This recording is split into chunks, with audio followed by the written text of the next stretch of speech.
Okay, thanks everyone for joining today. We're going to cover differences between IPA and ProcessFlow. My name is Tan Razai. I am with Nogales. So I put together this presentation, and it's I'm going to go through it relatively quickly. Start with a little bit of history for those of you who are kind of new to Infor or to process automation in general. I apologize for the fonts. When I upload them to any meeting, it changes the fonts a little bit. So when we share this presentation with you later, the fonts will be embedded and you won't have some of these issues, but I think they're pretty legible. There is a part of this line that connects the first three boxes to the second side of the screen that's kind of missing as a result of that as well. So I just wanted to point that out. Anyway, so the product started out being just ProcessFlow way back in the day and became something called ProcessFlow Professional. And at the same time, there was a project called BCI that turned into a project, turned into a product. BCI stood for Business Component Integrator. And really what BCI entailed was a set of clients which would handle files and data coming in, and then it also entailed some drivers to talk to a tool called Mercator at the time. And what Mercator is now known as in our community anyway is the Data Transformation Extender. So at some point, those two tools, ProcessFlow Professional and BCI, got combined into one product called the ProcessFlow Integrator. So some of you have the ProcessFlow Professional tool, and some people have ProcessFlow Integrator. And Integrator is just a very quick registry edit that enabled that feature for you and allowed you to use the transformation extender more or less. And some other nodes, I believe, were also enabled when you did that. So then the difference between ProcessFlow Integrator and or Professional, I don't know, some of the terminology is somewhat superfluous. And lossless process automation was mainly just the designer for the most part. There wasn't a whole lot of the back end that was changed. And if you're familiar with the new designer, then you'll know that it's an Eclipse environment, and you can do some more manipulation of the GUI with the new designer. So actually, I'd like to do a quick poll to see how many of you have worked with ProcessFlow before. So that'll be on your screen in just a second.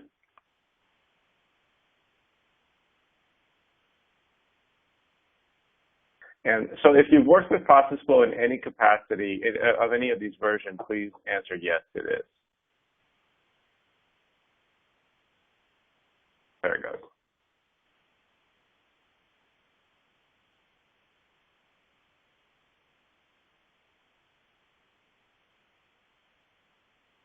Okay, so it looks like about 80% of you have worked with the tool before. I'll share this with you guys.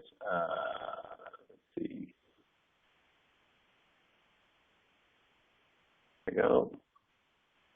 Looks like about 75%. How's that? 75% of you have worked with ProcessFlow before, and the rest are new to the tool. And the other poll I'd like to do real quick, just so I can just so I know how much more to explain here. I don't want to over-explain things. Of those of you who have, so I just want the people who have used ProcessFlow now. Have you used the new designer? And here I'm talking about the Eclipse designer. So the poll will be on your screen just momentarily here. Okay, so I just want to know if you've used the new designer at all or not. Looks like we're at about 50-50. Yeah, somewhere around that 50-50 mark looks like where we are. Okay, good. Thank you everyone for voting. It's very interactive team we have here. Excellent. So good. So basically, if you use the Lawson Process Automation Designer, the Eclipse tool, which is kind of the newer looking designer, it's a Java-based, or Eclipse environment that you can develop in. Then there's not going to be a whole lot new for you from a designer perspective in Infor process automation, but I guarantee you everything else is new. A lot of it will be familiar to you though. Now, the tools now are basically, or the product itself is now known as IPA, which is Infor Process Automation.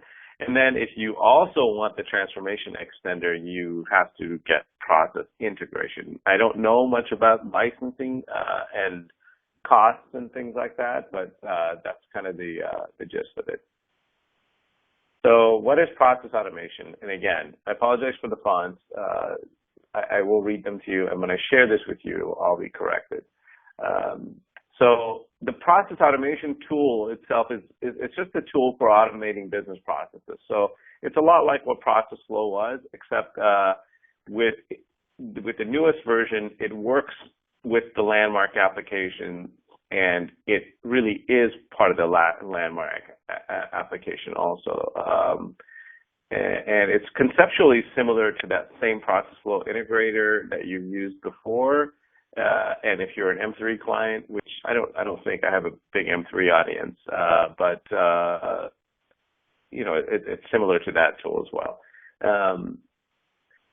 And the IPA itself is the umbrella term used for all the two different components of the software, which is the designer and the server piece. So that's really what we call IPA.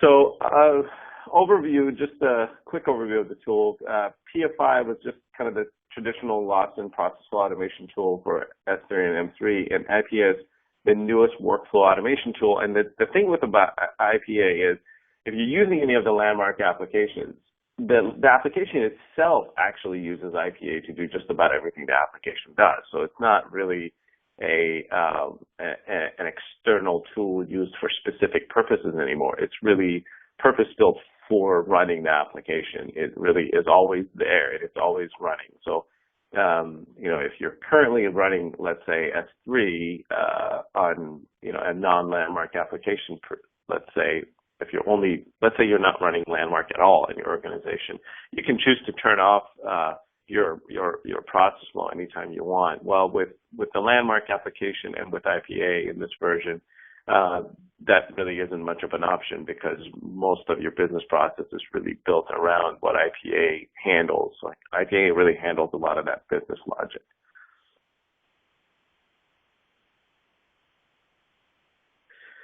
So again, I'm just kind of repeating here, loaded with the Landmark technology, and it's associated with Landmark with the actual technology release of Landmark. So if you have version whatever, XYZ, you're going to need the same version XYZ of the Landmark as you do with IPA, and that is also true with the designer. So the designer needs to match the technology version. And it's got more connectivity options. So you see obviously Landmark on here, which is kind of the big one. And whether or not you use Landmark today, I can tell you that when you go to version 10, you're going to be using Landmark a little bit more and more and more. And then as the years go by, you're very likely to be an all Landmark shop at some point, I assume.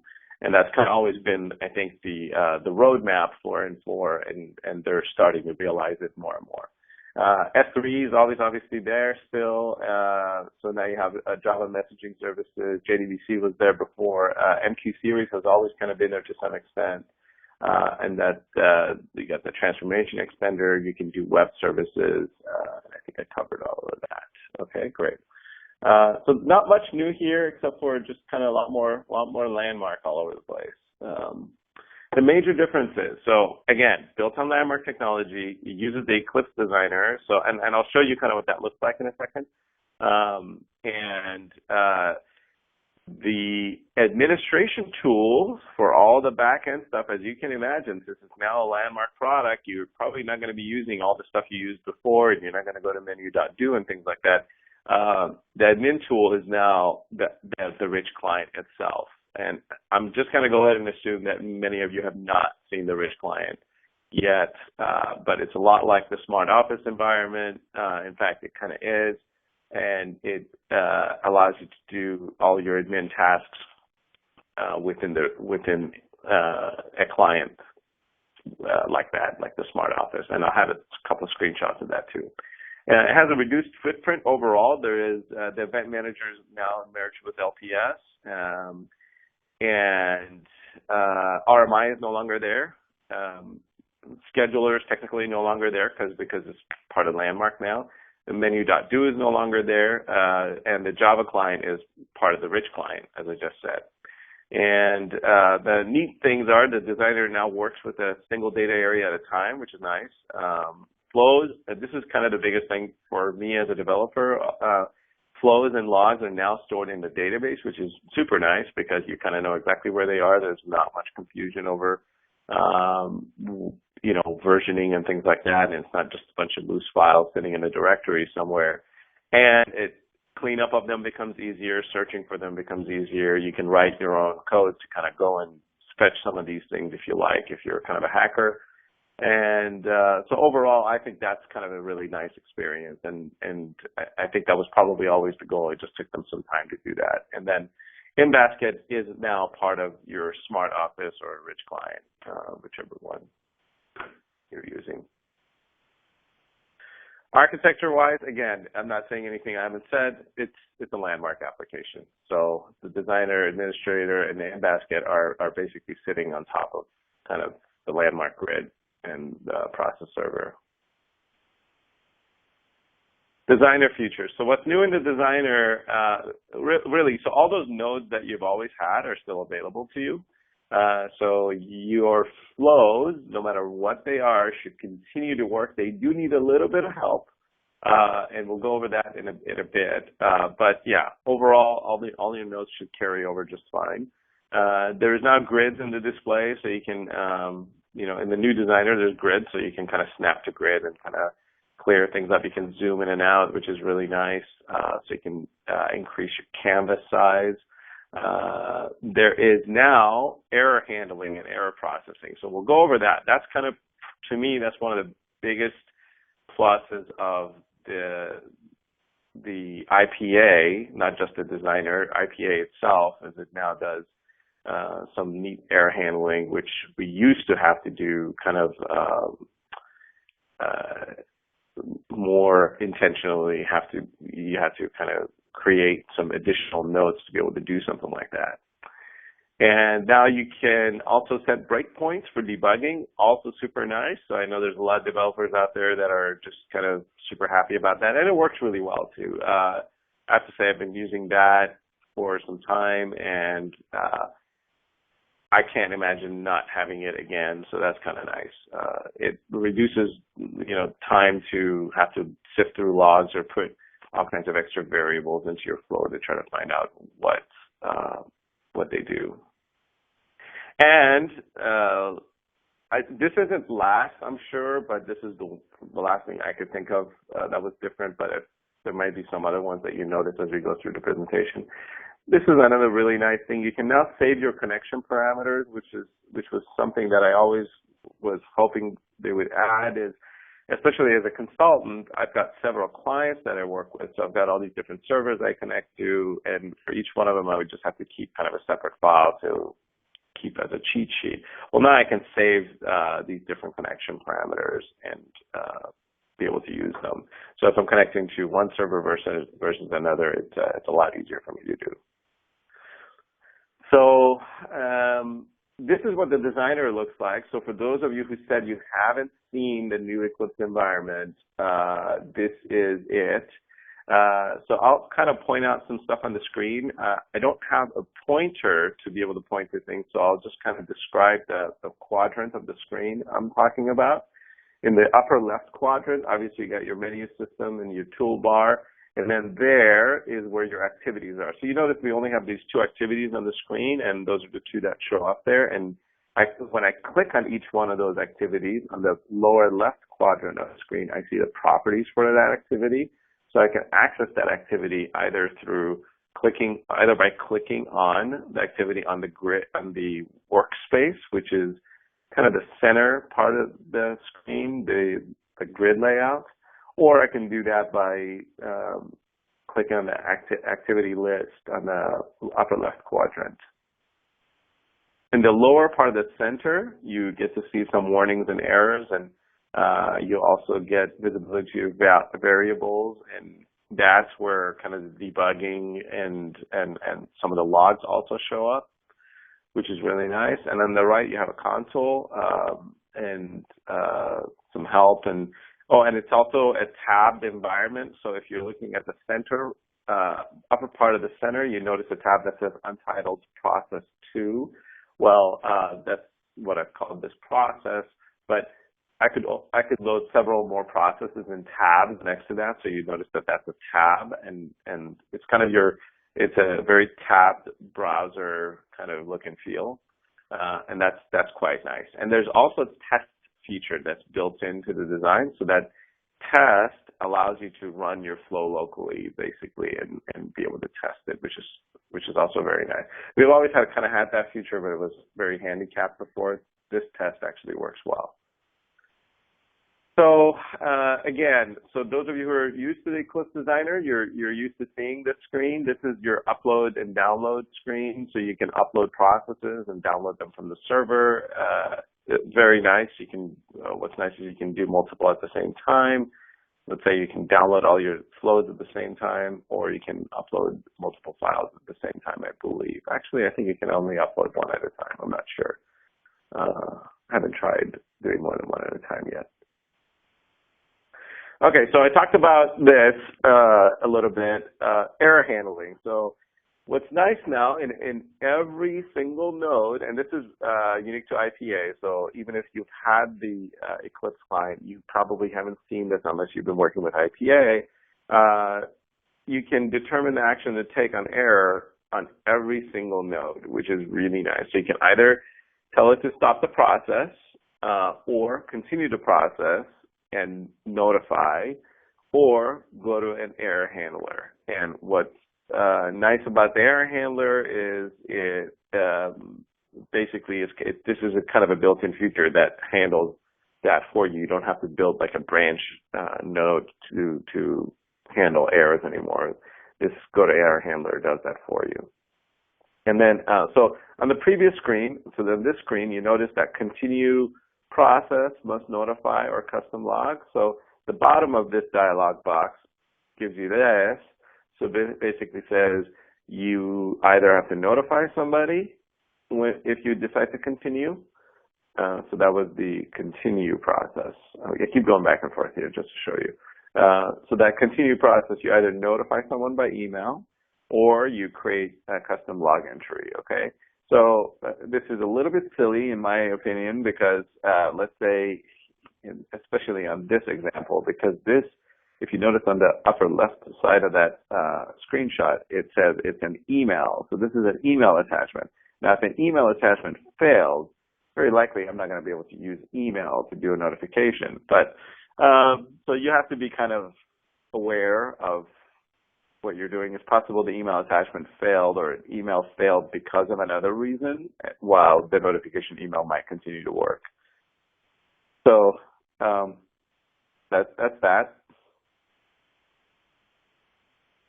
So what the error connector does is you notice that add role to actor node on the left, that's a landmark node right there. And we'll kind of go over an example so you guys kind of understand what a landmark node does.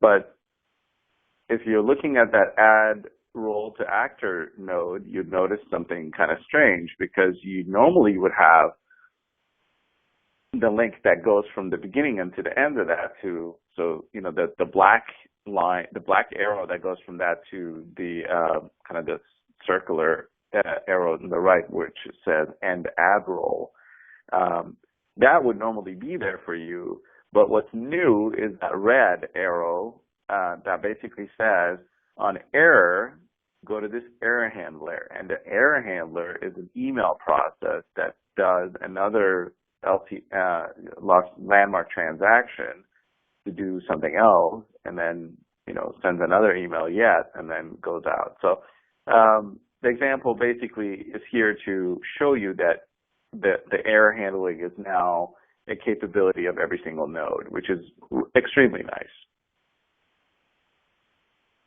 So the rich client, I talked about the rich client, and there's not much to say, really.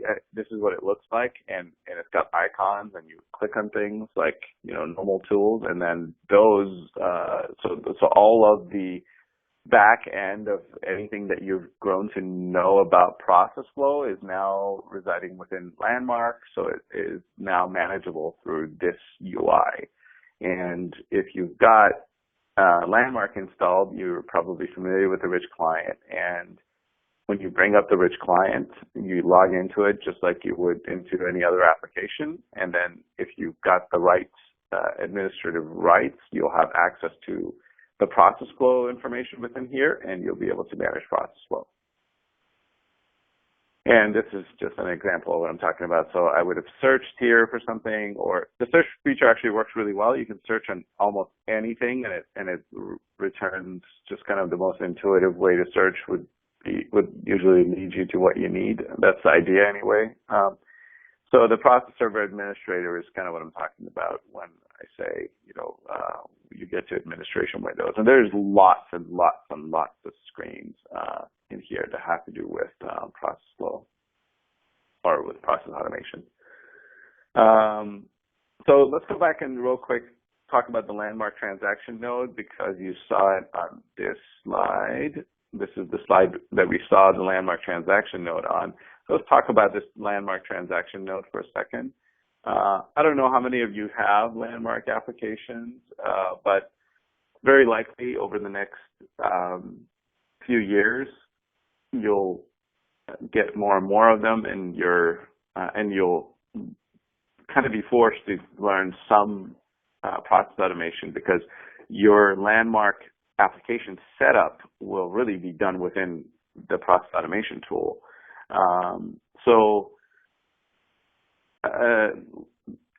Basically, the node itself is there for all the different modules within Landmark. So, let's say you have LTM or contract management or whatnot. And then within there is an object name, which is basically the same as the business class within LTM. I'm not going to go within any of the Landmark applications, really. I'm not going to go into what some of the business classes are and whatnot, because that's a whole separate Landmark course.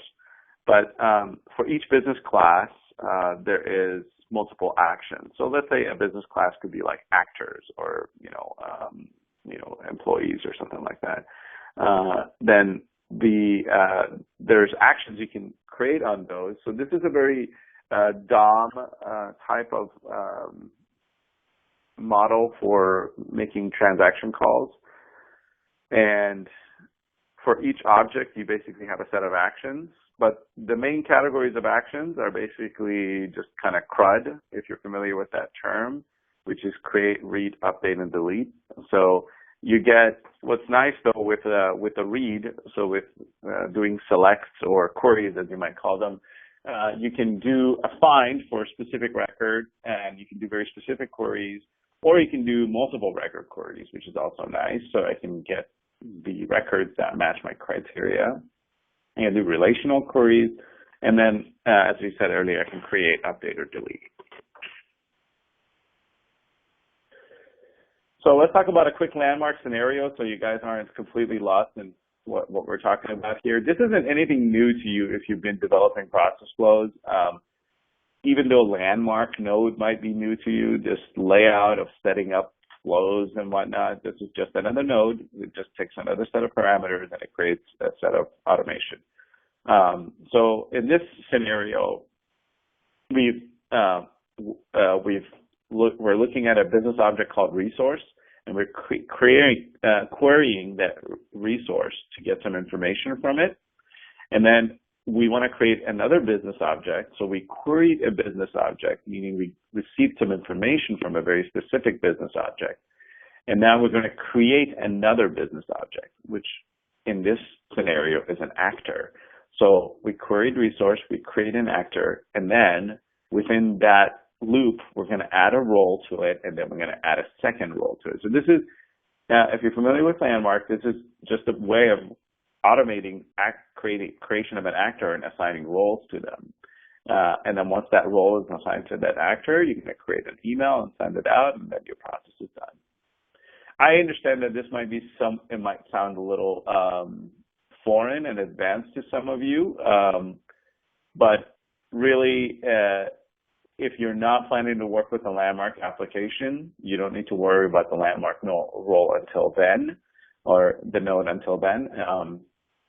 And when you do start using the Landmark application, some of these terms will make a lot more sense to you, and the business object will make a lot more sense to you, and the actions you can take on a business object will make a lot more sense to you. Let's talk about administration a little bit, because that's kind of the main, to me, that's the main thing that's different than before. So you notice that the designer really hasn't changed at all, hardly, from LPA. Sure, there's this error handling that's built into it now, but that's not really enough of a change to merit you having to do too much learning. You could probably just learn that by playing with it. And same with the debug tool. There's really not much to learn there either. It's very, very easy to do. But administration-wise, I would say just about the whole thing has changed. There's nothing that is the same. Some things are similar still, like scheduling is relatively similar to it was before. It's not within where it was before. It's now within the Landmark application. But I would say all of administration otherwise is different, and it's all handled through that rich client. So one of the things as an administrator you're always working with is a work unit. So you kind of want to maybe check on a work unit or do some actions to it. So the work unit screen is now within the rich client. So this is actually a really nice window to demonstrate to you what the rich client experience is like. This is what it looks like. So if you're looking at this one, for example, you notice you see some detail. You see the actual activity nodes, the variables within this work unit, any error messages, the input data, any user action that was associated with the work unit, and then you can take some actions on it. So, and the actions will be, you can restart, cancel, release, move the work unit history, and then you can also do in-flight changes. Now, about that. So I'm going to pause for a second and talk about that, because that's kind of one of the new features of LPA. And it's kind of nice, but you may not use it very often. In-flight basically means, you know, if you've got a work unit that's in flight, meaning it's in process, it has begun, but it has not yet ended, you can now change the actual process that it's pointing to, let's say version-wise, right? So if I have a process, let's call it like Aetna Health or something like that. Maybe I'm using it to communicate with Aetna Healthcare. And I want to update that with some new updates. I can update that, upload the flow. Now, previously, if I did that within the process, within loss and process automation, or even prior to that within ProcessFlow, the change that I just made would not apply to the work unit that was in flight, meaning that it was in process. Now, I have an option to make it apply to even the ones that are in flight. Now, you might ask yourself, why in the world would I ever want to do that? That sounds like a crazy thing to do, because I've already had to account for a lot of things when I created those work units with another process. Why would it change a process in flight? The only way that I use this, and I find that I have to give it an incredible amount of thought to make sure that nothing falls apart in that process, but it is quite useful, especially when you do something like a migration or a cutover, or you're doing an upgrade. especially for clients who have thousands and thousands of work units that are sitting in flight at all times. So they got thousands of approvals or whatever it is that are sitting in flight. And you need to do a cutover to another system, or you need to do a migration of any kind.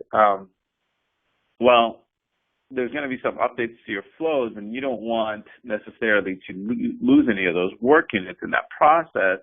Well, you can come up with some updates that allow you to update the work unit in flight. Again, it's tedious to me to really account for all the things that could happen as I do that, but it's definitely doable, and it's something that we've done. So certainly useful. Additional functions, you can look at history of the work unit, you can track it, and you can do actions on pending work units. And there's an auto purge feature now, which is really cool. So you can just enable it, and it's a little tricky to enable. You notice you actually have to type all the stuff in, but it does work. Scheduling is, you can do scheduling by service or by process like before, similar to the ProcessFlow scheduler. And you can do it, once, frequently in seconds, date of month, by day, by week number. You can set your time zones. There's all kinds of advanced settings, and you can set up notifications inside there as well, which is really cool. And what are we looking at here? Oh yeah, this is just the scheduler. So this is kind of to show you like what it looks like basically. It's relatively easy to figure out once you get into it. Again, all of this is within the rich client. So yay, there's the file transfer node. So if you didn't know about this, you're probably really happy now. There's so it basically uses the FTP protocol to transfer files. And I believe there is also secure FTP. I haven't used it. Well, maybe have I? I'm not sure.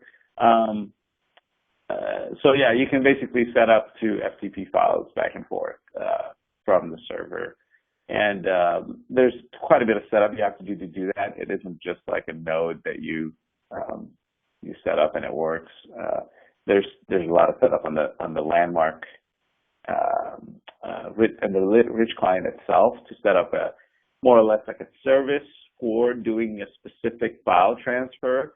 And as of the version that I've worked on, that file transfer only transfers one file, so you have to set up yet another transfer service to do another file. So it's a real pain to kind of do multiple files or something like that. But it's just nice that it's there, so you don't have to like write another script to perform a file transfer anymore. And here are some of the, just so you know, this is kind of what the FTP looks like. Your source file, your destination file, and then the actual transfer that you're using. Channels, these are all new. So this is kind of one of the cooler features of IPA. It's got these things called channels. And so you can set up channels for receiving data. And if you've ever worked with an integrated product, or if you ever worked with BCI in the past, you're familiar with the concept, but you may not be familiar with the name. So the one that you're most likely going to use is the file message channel. And that is very similar, in fact, probably mostly identical to how the file client or scan file client with BCI used to work. And what it does is basically it's just a listener for files that are going to come in. And once they come in, receiver receives them and it processes them. There's also a Java messaging service. I'm not going to cover that. That's like a whole course in its own to learn Java messaging, but there's a service that you can set up very easily to receive Java messages from Java messaging servers. So here's a idea to give you what its file channel looks like. So this kind of tells you how often to loop for that file, meaning, so this is going to, I believe this means that it's going to every 5 seconds look for the file, and the place it's looking for is this directory you see at the bottom is the landmark source LTM deductions, and you can have an error file directory, and once you process the file, you can have it be placed into the deductions complete directory, which is really nice. I mean, if you've ever worked with you've ever tried to create an interface with a bank or a health plan or something like that, it's just nice to have a place where you're going to pick up files, where you're going to put errors, where you're going to archive them, and also now being able to actually transfer them. And this is how the receiver is set up. So you tell it exactly what file name to listening to and which process to use to actually process the file when it comes in. And you'll notice the data tab or the data drop-down, it tells you the file name, the file data, or the file line, meaning when this comes in, what am I concerned with? Do I just care about the file name? Is that what I'm passing on to your process? Do I take the data from the file and I pass it to your process? Or do I take each line of the data file and pass it to your process separately? So if you're familiar, again, with the scan file client, you'll recognize this idea as the batch equals true or batch equals false. Just real quick, we're nearing the end here. We only have one more slide, and I wanted to show you the landmark grid place where you go to turn all of this on and off. Admittedly, I haven't had to do that very often, and when I do, I'm kind of, let's see. Yeah, okay, so basically near the bottom of your screen, you see the LPA. You can turn that off and on from there, and I believe I've got a screenshot that shows you what that screen is. So when you click on that, when you look at the LPA module, you can actually start and stop it from there. And I've never reloaded or unloaded it, so I wouldn't know anything about that. And I don't have much more to add other than if you've got some flows right now that you're wondering whether or not you can use them within IPA, the answer is yes. There's a tool that you can use that comes with your whatever your upgrade process. It's a script that you run that turns all your flows into IPA flows, IPA flows.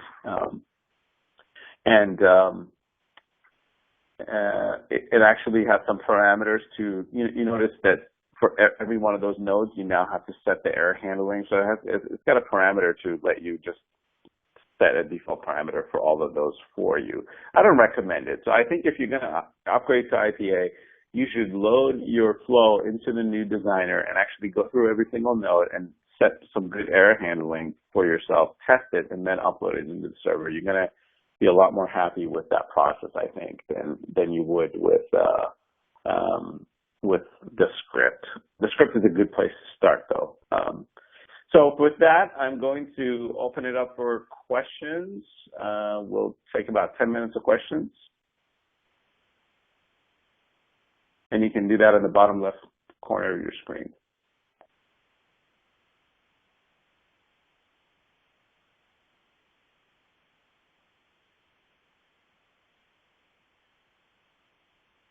Doesn't look like, okay, here we go. Are the slides available for download?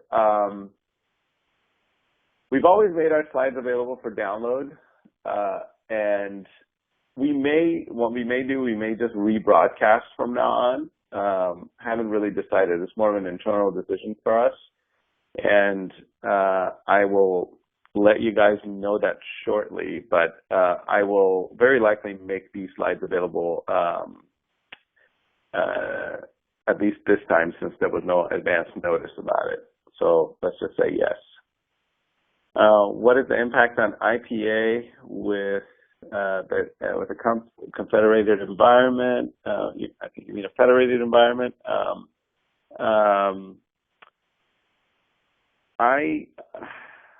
Let me think. I don't really know much of an impact, really. There's basically nothing I can think of, but let me write that question down and see if see if there's a better answer for you. And let me also write your name down. Hang on a second.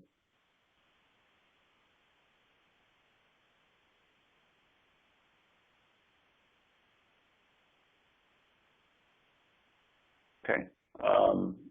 So Richie, I will get back. Is it Ricky? I'm sorry. I will get back to you with an answer on that if I find differently. How do you set up users in-basket filters?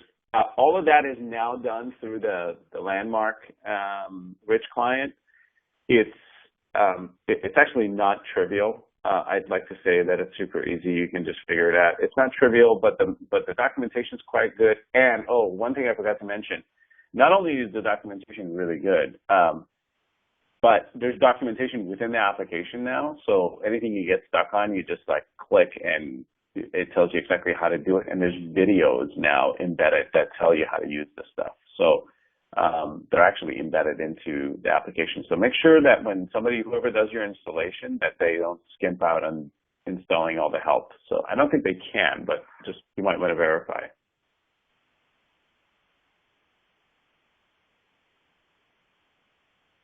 So I think that Connie, I believe that's the same question that you had as Carla about the users. Actually, Carla's question was about user in-basket filters. Again, those are also set up within the Rich client. And again, it's not really a very trivial task, but you can walk through the examples and get it right.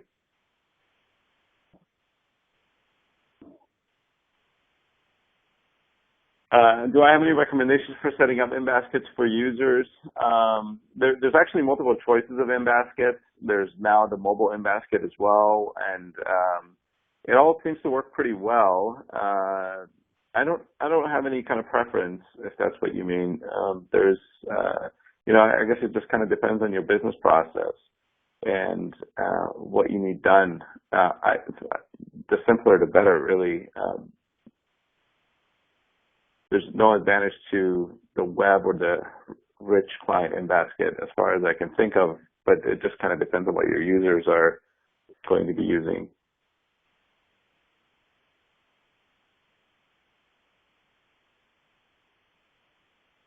And that looks like all the questions. Oh, here we go. No. Oh, good question. No, the Landmark queries are not DME calls, not at all. No, but they're actually kind of cool if you're a programmer. And so each Landmark business object itself that now has a set of methods that you can use, and those methods are basically in those categories that we talked about. So, for example, can't think of very many right now, but let's say an actor. So if an actor has methods, one of the methods could be like get actors, profile information. So that's how it works. And the method is actually built in. You can build your custom methods as well, but other than that, it's not a DME type of environment. Is there a builder provider for Landmark queries?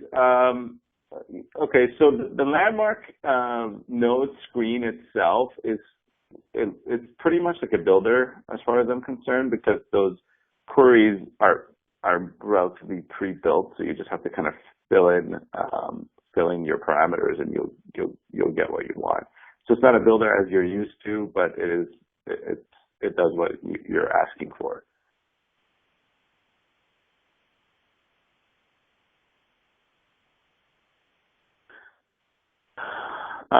So Kelvin asks, as in-basket is in Landmark now, can we still modify it as we can with current in-basket? I'm not sure what you mean with how you modify it currently, but really all the setup is within kind of Landmark and the Rich client. There's you don't go anywhere else to do that, but you can actually set up the look and feel of it quite well. You can set up, yes, yes, you can change those displays. Absolutely. You can set up some custom displays for your users. So you can do all of those. Yes, the custom XMLs, you can do those things. That may be different to you than they were before, but the capability is definitely there.